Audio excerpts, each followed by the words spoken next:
আজকে আমরা সময় বলি ঘড়ির কাঁটায়, কিন্তু হাজার বছর আগে যখন কোনো ঘড়ি ছিল না, তখন মুসলমানরা সময় বলতেন সূর্যের ছায়া দেখে। আর সেই ছায়া থেকেই তৈরি হয়েছিল এক অসাধারণ জিনিস, সূর্য ঘড়ি। ইসলামের স্বর্ণযুগে সময় ছিল অত্যন্ত মূল্যবান।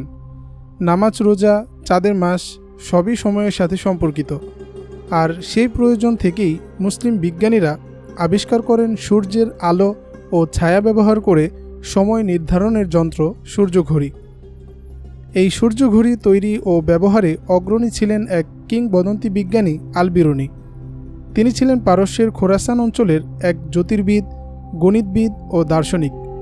তিনি সূর্যের ছায়ার দৈর্ঘ্য ও কোণ মেপে তৈরি করেন এমন সূর্যঘড়ি যা দিয়ে নির্ভুল সময় নির্ধারণ করা যেত। তিনি বলতেন, প্রকৃতি নিজেই সময় বলে দেয়, শুধু আমাদের শিখতে হবে কিভাবে সেটা পড়তে হয়। সূর্যঘড়ির ছায়া দেখে তিনি জানতেন কখন সকাল, কখন দুপুর, কখন বিকেল। পরে তিনি ভারতে ভ্রমণ করেন এবং ভারতীয় জ্যোতির্বিজ্ঞান ও সময় গণনা পদ্ধতি নিয়ে গবেষণা করেন।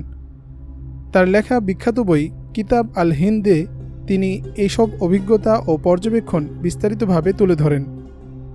এই সূর্যঘড়ি শুধু সময় বলার যন্ত্র ছিল না, এটি ছিল ধর্ম, বিজ্ঞান ও প্রকৃতির মিলনস্থল। মসজিদের পাশে এগুলো বসানো হতো যেন মুসল্লিরা সঠিক সময়ে নামাজ আদায় করতে পারেন।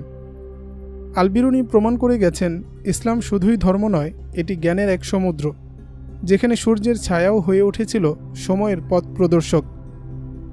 আজ যাকে আমরা ঘড়ি বলি, তার সূচনা হয়েছিল বহু আগেই মুসলমানদের সূর্য ঘড়ি দিয়ে।